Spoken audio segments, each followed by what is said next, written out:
ఓం శ్రీ సాయిరామ్.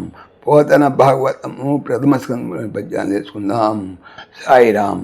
ముందుగా 429 పద్యం. ధర్మమూర్తి వయ్య ధర్మజ్ఞ, ధర్మమూర్తి వయ్య ధర్మజ్ఞ వృషరూప, పరమధర్మమీవు పలుకుత్రోవ, పాపకర్ము చేయు పాపంబు సూచింపన్, పాపకర్ముడేగు పదము వచ్చు. ధర్మమం మూర్తి భవించిన వాడవు అయ్యా తండ్రి. ధర్మం యొక్క జ్ఞానము కలవాడవు. వృష ఎత్తు యొక్క రూపమునవాడా. పరమ ఉత్తమమైన ధర్మము ఏవు నీవు. పలుకు చెప్పు. త్రోవ విధానము లేదా విషయము.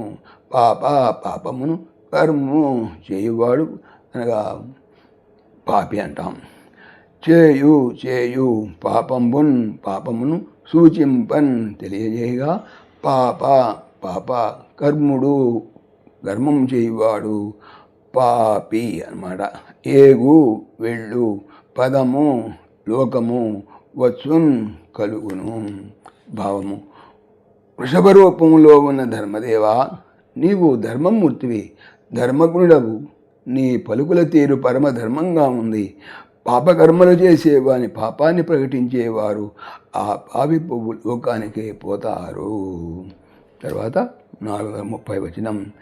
మరియు దేవమాయ వలన భూతమ్ముల వాంగ్మానసమ్ములకు వజ్రఘాతుక లక్షణంబు వృత్తి సులభంబునని తెలియరాదు. నీవు ధర్మదేవతవు. హృదయగొంబునం తపస్సవుచ దయా సత్యంబులను 4 నీకు పాదంబులని చెప్పుదురు. త్రేతాయుగంబున పూర్వోక్త పాద చతుష్కంబునందు 1 పాదంబు క్షీణంబయ్యే. ద్వాపరంబునందు పాదద్వయంబు నశించే. కలియుగంబందున్ ఇవ్వడముననిప్పుడు నీకు పాదత్రయంబు భగ్నంబయ్యే అవశిష్టంబగు. భవదీయ చతుర్థ పాదంబున ధర్మంబు కళ్యంతంబున నిగ్రహించు. కమకించుతున్న అది విను మదీనం కాక. భావము. వాక్కుకు మనస్సుకు అతీతమైన దైవమాయ వల్ల జీవులకు మధ్య ఘాతుక స్వరూపం సులభ వేద్యం కాదు. నీవు ధర్మదేవతవు.